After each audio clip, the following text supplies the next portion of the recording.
জীবনে এত দূর সময় আসবে কখনো ভাবিনি। আমি অনেক কঠিন একটি সময় পার করতেছি। আমি সোনা যদি ধরি মাটি হয়ে যায়, তারপরে হতাশ হয়ে পড়ি না, ভেঙে পড়ি না, আরেকটা কাজ করার জন্য চেষ্টা করি।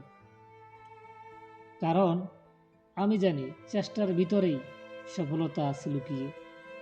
একদিন না একদিন সফলতা আসবেই। তাই আমি সবসময় চেষ্টা করি।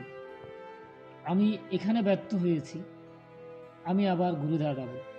ঘুরে দাঁড়ানোর জন্য প্রতিনিয়ত চেষ্টা করতেছি।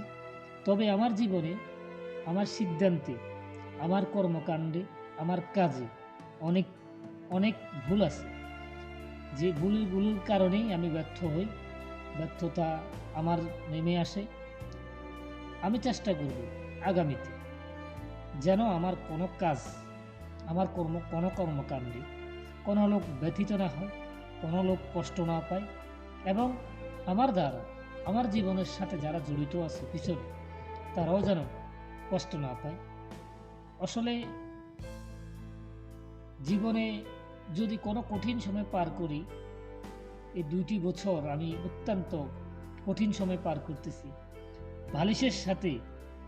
বালিশের সাথে এই মাথাটা লাগিয়ে আরাম করে এই 2টি বছর আমি ঘুমাতে পারিনি।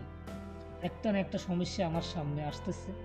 আমি আশা করি আমার এই সমস্যাও শেষ হয়ে যাবে ইনশাল্লাহ। ইনশাল্লাহ আমি চেষ্টা করতেছি আর নিজেকে শুধরানোর জন্য চেষ্টা করতেছি।